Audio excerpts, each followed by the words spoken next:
In the video today, we're going to go over what it would take for you to start welding in your workshop. Now, welding is one of those things that most people will say, oh, I don't weld. But they've only say that because they've chosen not to weld. It's really not that expensive. It doesn't take a huge amount of skill. It's just a skill set that you will have chosen not to engage in. So what I'm going to do in the video today is I'm going to show you how easy it is for the average Joe in his garage to have the capability of fabricating metal objects using welding. So let's go through this and get through what it costs and some of the really basic items that you need so that you can do some welding in your shop. So first of all, this right here is my titanium 125 Fluxcore welder. This is only 150 bucks at Harbor Freight. Most people don't weld because they think, oh, it's so expensive, I got to buy all this equipment. This is the entry level. I just need to be able to tack some stuff together from time to time. This is perfect for that. 150 bucks out the door, and you'll have the ability to weld 1/4 inch stock all the way down to sheet metal for like body work and things like that. This is a really cost-effective way to get just to dip your feet in the water and have a look at what it would take to weld. So what is a Fluxcore welder? So the thing about welding is you're basically melting metal and fusing them together. And the problem with that is that once it's molten, the oxygen in the air reacts with that, and it makes that molten mass very brittle. And so it won't fuse together, and it actually will make the metal weaker. So what a more expensive welding system would use is argon or some other inert gas, and it will spray argon onto the welded surface so that oxygen can't get in there, and allows that metal to form and cool in a controlled space.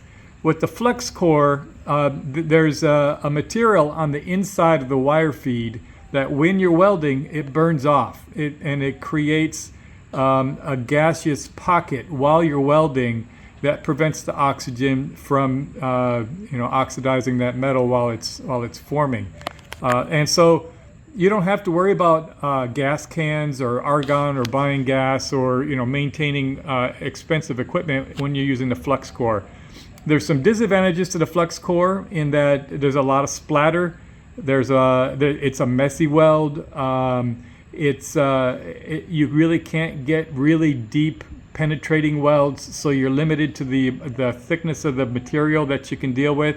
But again, this is garage welding. We're just going to be putting on a patch on a bent fender, or welding a couple of components together that had rusted apart or something like that. This is just the utility of having the ability to weld, and Fluxcore welding gives you that ability. So this is the titanium. There's a couple of other ones on the market. I'm not sponsored by this company, but it has been a workhorse for me, and it works really well. I highly recommend this product.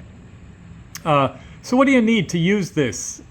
We've got to get through some of the tools so that you don't hurt yourself. And so some of the tools that you'll need in order to start your welding is you need a welding helmet.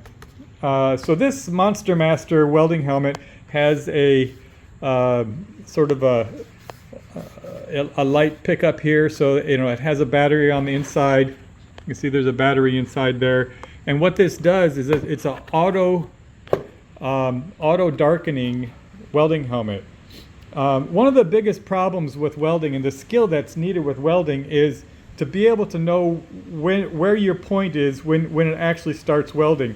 And we've all seen the old stereotypical, the guy flips his head down and the welding helmet goes down, and you get ready to weld, and then you flip the helmet down. Well, you really don't need to do that. This is only a $50 component, and it is really makes welding a whole lot easier. You can actually see through.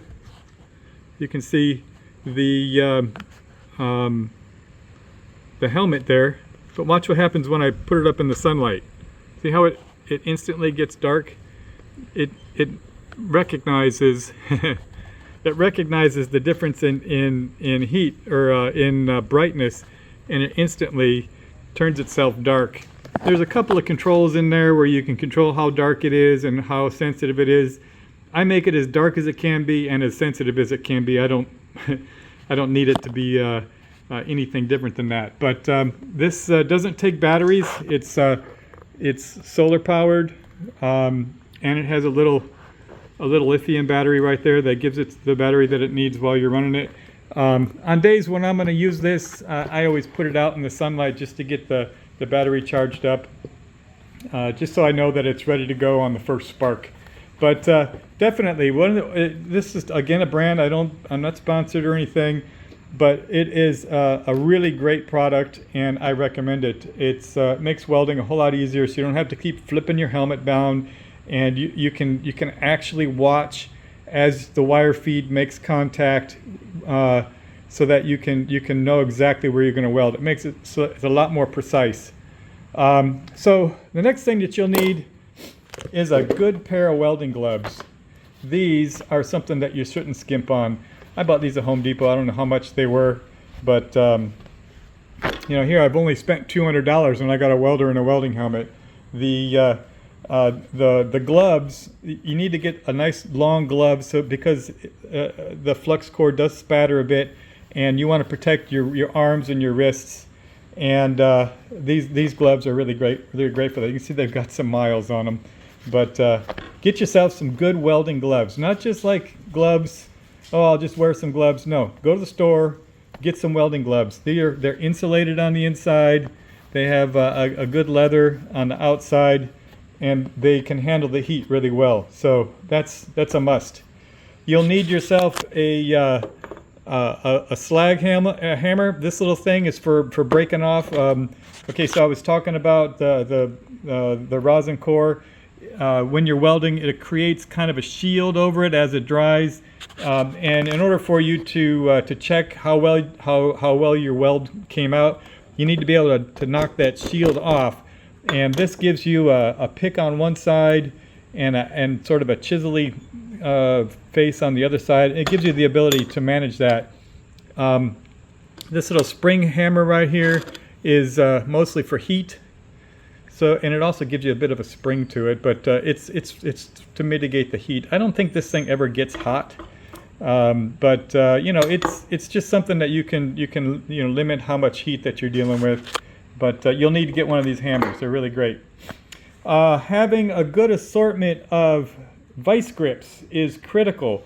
You need to clamp your material together, and vice grips are the best way of doing that. Having just one is not enough. Sometimes stuff will warp or bend. You know, metal's kind of wobbly, and you want to be able to clamp it up. When you hit the weld with the first tack, sometimes that heat will cause the metal to warp, and you need to counteract that with clamping. So having a good selection of vice grips is critical. Different types of bite, flat, round. Here's another flat bite here, different size. See the different sizes. And this one right here in particular, you can see it gets a lot of use. It's long and pointy, so you can get into something really tight and grab exactly where you want. A lot of these are just really gross, big flat connections, but this one I use a whole lot. They do sell vice grips that have kind of a round, and they come like this. I have never really needed to use one of those. I do have a C-clamp that I use if I need something like that, but just having a good selection of vice grips is critical. The next thing you'll need is an assortment of wire brushes, and these are the kind of things that you're going to go through. You'll wear them out. You can see this one here is getting worn out, but again, once you break the flak off, you're going to want to clean the surface, because if you need to put another layer of weld in there, you'll need a good clean surface. And if it's rusty, you'll need that rusty surface to be clean in order to get a good spark. One of the other things you'll need that you'll hopefully never need is a good fire extinguisher. And the thing about fire extinguishers is that they don't last forever. You see this one right here is empty according to it. I've never used it, but you know, they have a little gauge that tells you when it's good and when it's bad. So having a fire extinguisher is a good thing to have, but just having it isn't enough. You got to make sure that it's good. This is just a good example of one that's expired. But having a fire extinguisher nearby is good because you're dealing with really hot materials. The speck, the little splatters, they'll bounce around, and little hot little bits of stuff are going to get around. You have to manage that, and you know, as much as you manage it, stuff gets on stuff, and you have to be able to manage the flame. So you don't want the house to burn down, because then your wife will call you an idiot. So another thing to look at, and this is the only other expense that you're going to have to deal with. You know, we spent $150 on our welder. We spent $50 on our welding helmet. But there's a saying in the welding, all welders will say, is a grinder and paint make me the welder I ain't. And so you'll need to get yourself an angle grinder. These are really helpful. You can use a cutoff wheel to cut the metal, because once you get to the point where you're dealing with thicker stock, you don't want to have to use a hacksaw for that. And you want to use something that can cut through that a little easier. Fireball Tools has a really great video on cutoff wheels and how to use a cutoff wheel properly without wearing them out too quickly. I recommend Fireball Tools for that. They have a lot of other things about metal fabrication that will inspire you. So check them out. They're on YouTube. So you'll need a cutoff wheel. You'll need a thicker, see, this is a thicker grinding wheel. This is not a cutoff wheel, but this is for grinding. And then you'll also, I recommend, get one of these sanding wheels, because this is really good at getting the little splatters off and just polishing up the metal to the point where it's ready to either take a new weld or after you've done welding, just to clean it up so that you can take paint. So the grinder and paint make you the welder you ain't. You don't have to think about, you know, welding dimes, stacking dimes, what they call it, where your weld has, like, you know, a little weave in it, and then the weld looks really nice, and you don't have to worry about polishing it up. This is just welding 101. You want to connect two pieces of metal together, and you're going to paint them because you don't want rust. So go ahead and grind it down. Make a fillet out of it and throw some paint on there. Nobody's going to grade you on what your weld looks like. All you need to do is make sure that your weld is strong, has some good depth, and you get the penetration that will bond the two pieces of metal together. So don't worry about what it looks like. Technique is something you can work on later. This is all about entry-level stuff. So let's go ahead and get into some of the different ways that you can use a welder to connect some pieces of metal together. All right, so before we get started on this first weld to demonstrate some of the capabilities here, let's go through some of the mechanics. So the welder has an electrode. You're basically making an electrical circuit, right? And on the end of the welder, there's this copper tip. And that copper tip is going to, here, let me zoom in on this. So this copper tip has to match the thickness of the wire that you're welding, right? And they come in different sizes, as does the wire that you can use on these. Let me show you what that looks like real quick. So here's a couple of them, a couple of different sizes. And if you look at the ends, let me stack them all up so you can see. You can see that they have different diameters where the wire can go through. The thicker wire would use a thicker tip, and likewise the thinner wires for the thinner tip. You pick the tip and the wire based on you know, how deep you want to weld and how thick you want to weld, and you know, the environment. You know, if you're working outside and it might be windy, you want to have a little bit more. A little bit more of the rosin core from the inside to be able to shield that oxygen a little better. So you just maybe a thicker wire for that. And if you're doing like 12 gauge sheet metal, you want really thin wire because you don't want to burn it, and you don't want to create a big old bead. So you just you have to wade that out, and play with it, test it. So this is going to match the material that you're going to put in there. This is what the spool looks like. And the spool that I've got in here is a 0.35, and that's going to match the tip that I have on mine. You can see the way that the wire feed works here. It just has a little spring that you can adjust, and the little clamp there runs on the deal, and it pushes the wire that direction. You just have to make sure that you match the wire feed and the spring tension with the size wire that you have and the tip. Now, it's not really that complicated. Usually most folks will just use one size tip, and they'll only buy one size wire because they'll only have one application. 0.35 is pretty much middle of the road. It's what most folks run. So anyway, that's the mechanics behind it. The other thing is, like I said, it's an electrical circuit. So you need to connect the ground. You need to connect the ground to your workpiece, right? So the workpiece, in this case, we're going to ground it directly on the workpiece. Some people use like they might ground the vise and clamp into the workpiece. I prefer to work on the workpiece.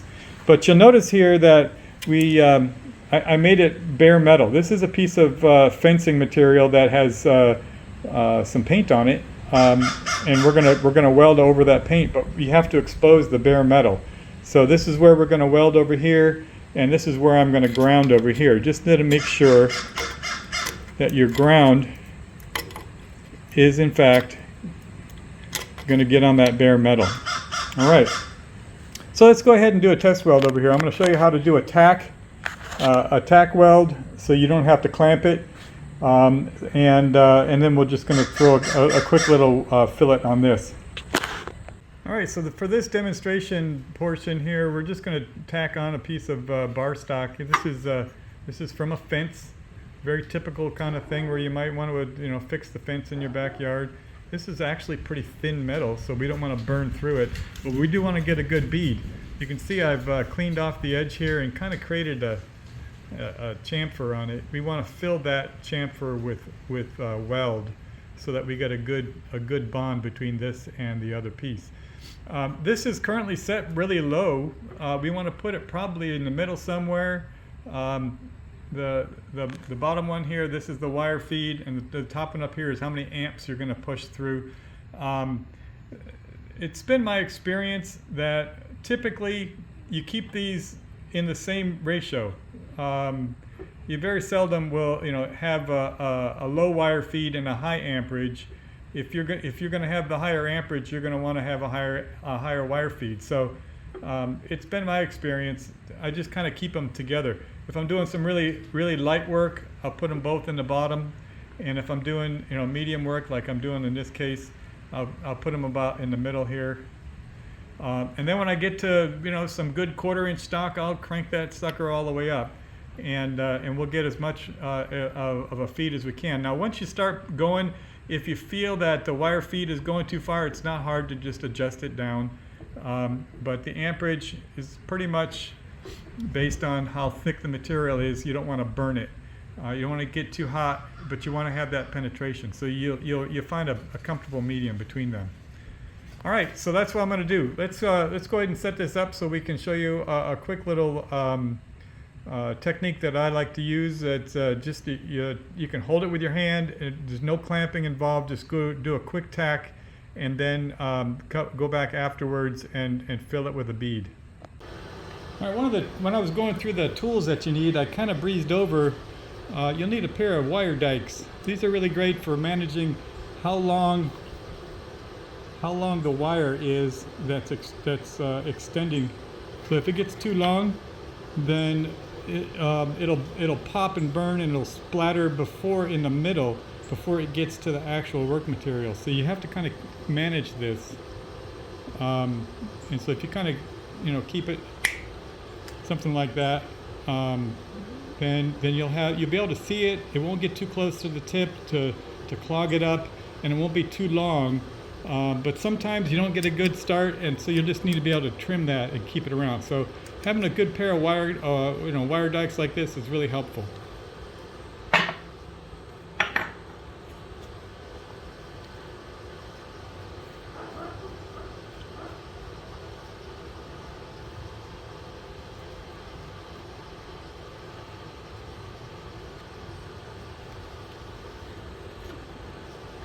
All right, so what we're going to do here, you see I've got it exposed metal here. I'm gonna hold this just kind of like right here like this, and I'm gonna throw a tack in there, and we're gonna get it so that we don't have to clamp it. Now, you don't really need to have two hands to do this. You just you have one on the work material and then one on the welder, and you just want to throw a tack in there so that you can go back and with it when if you have to make an adjustment, you can just break it off and then do another tack. And we're not going for a really tight weld. We just want to make it so that it will secure itself so that we can run a bead. All right, so let's do a quick tack.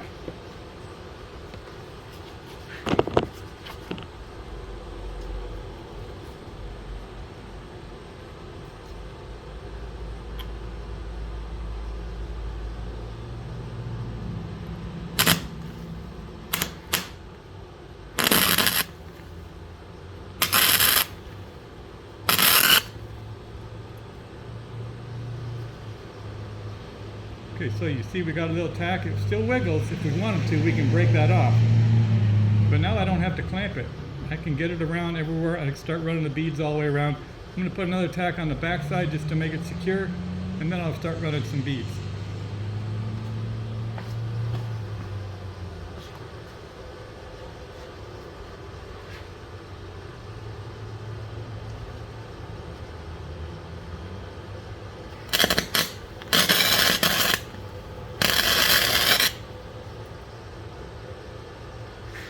Right.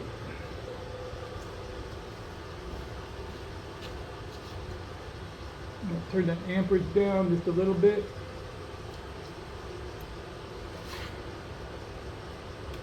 All right, let's start running some beads on this.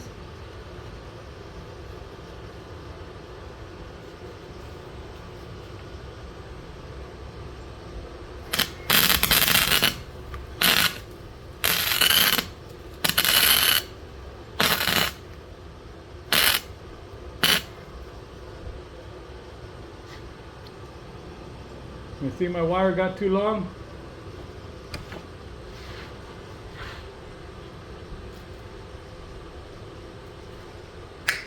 All right.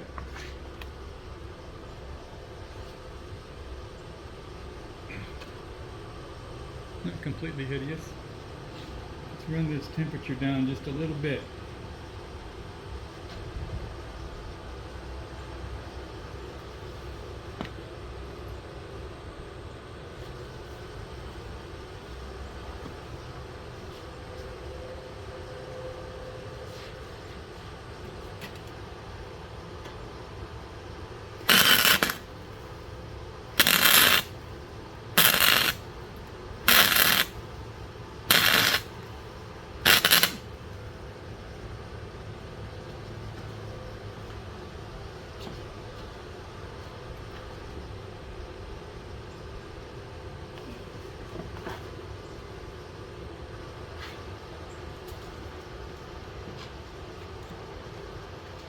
So the paint created a bit of soot here, and I want to make sure I have a good clean surface.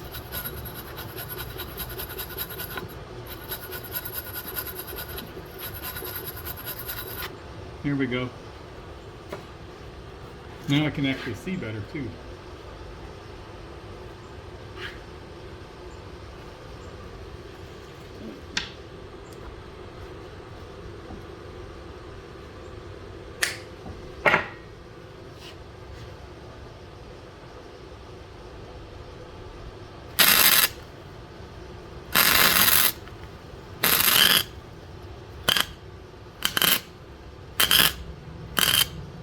So there you can see I've got a hole burned in it.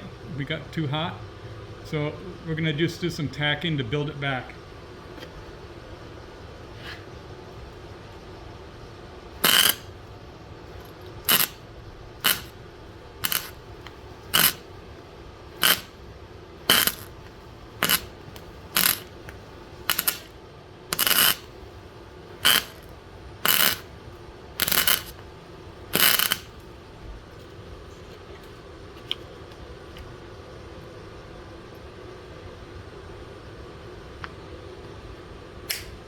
And I got the wire feed a little high.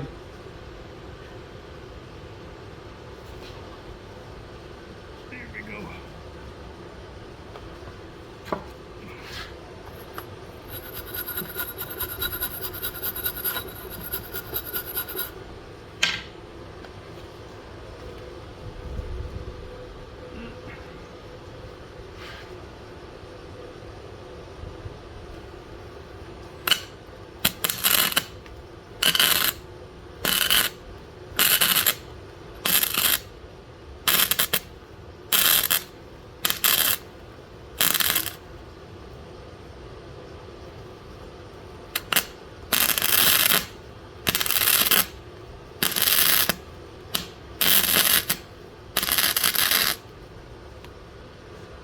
Alright, that's about as ugly a weld as it can get.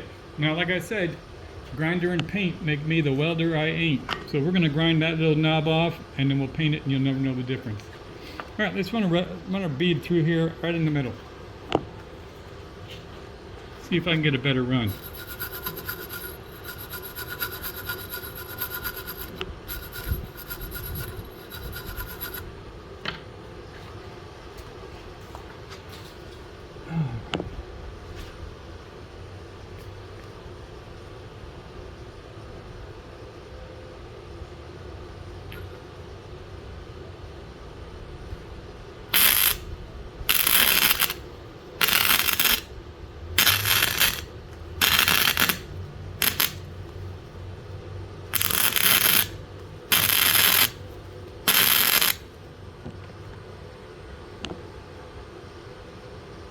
It was a bit nicer. Alright, so you see me stopping and going and stopping and going. A couple things about that. First of all, temperature. You're going to manage the temperature. You can have a nice bead and then blow it all out when it gets too hot. The other thing is this welder is it's a 15% work. What do they call that? Work time. The welder itself is not rated in, for full duty. You can't just keep running a bead constantly. So it likes to take little breaks. But what we got is a nice strong weld right there. You can see got a good bead here, a good bead here. And we'll grind that down and come away with a nice piece of metal stuck together. That's all we're looking for, and it's ugly. You know, it's ugly. I'll admit that straight away. But we're going to grind it down. We're going to look for any holes that we have in our welds, and then we'll fill them back in again. I don't think I even did this side. That was just a tack. But it's a demonstration. Yes, you can weld. And you can make stuff stick together. It's not coming apart. And then you can grind it down and paint it off, and it will look really pretty. All right, moving on.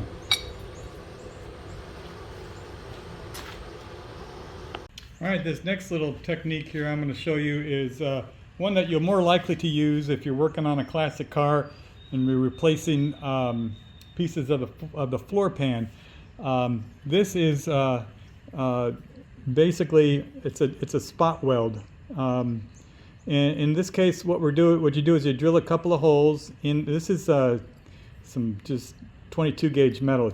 It's probably as thick a metal as you can get and still be able to cut it with tin snips.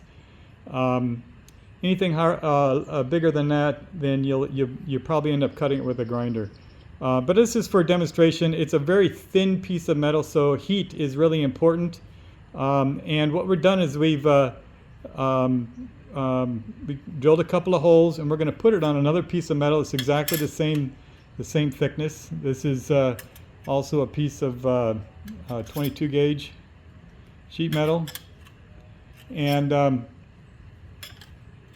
we're going to set that in there. And basically what we're going to do is we're going to drop a bead of weld into these holes, and without burning all the way through, we're going to fuse the two pieces of metal through. And once we get done, I'll show you the back side of the target piece, and you can see what the penetration looks like and where the heat stress occurs. But we're going to go ahead and clamp this off with a pair of vice grips, and then we're going to ground it. I'm going to drop a couple of beads, just pop, pop, pop right in there, and then you'll see how it kind of zips it. It's like little staples, if you will, that just kind of grab the metal in different pieces. And it's a great technique for fusing metal together on a floor pan. So it's the context is something that you'll understand. All right, so let's go ahead and get that going.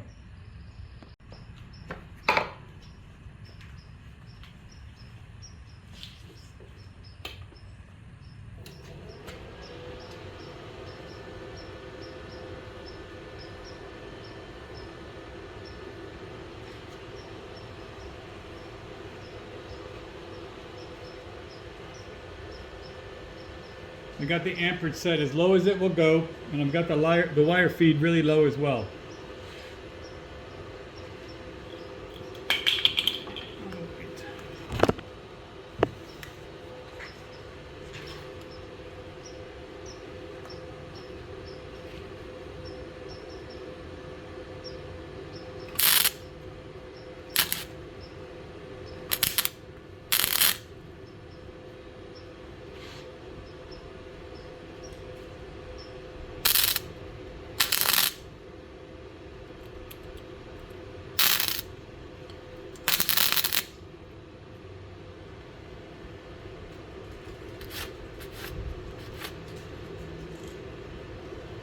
Put a little bit more on that center one here.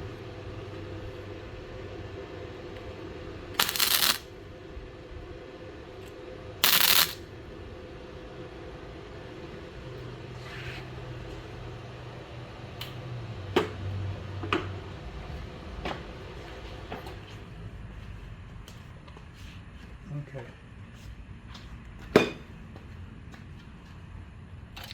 Let's see what we got here. So you can see on the back side here the heat marks, and you can actually see it pushing out just a little bit. So we've got some good penetration with these welds. They're not pretty, but they're not really intended to be. I'm not stacking dimes here. I'm just trying to fuse two pieces of metals together. Doesn't feel too hot. So here you go. Two pieces of sheet metal, and they're together. It's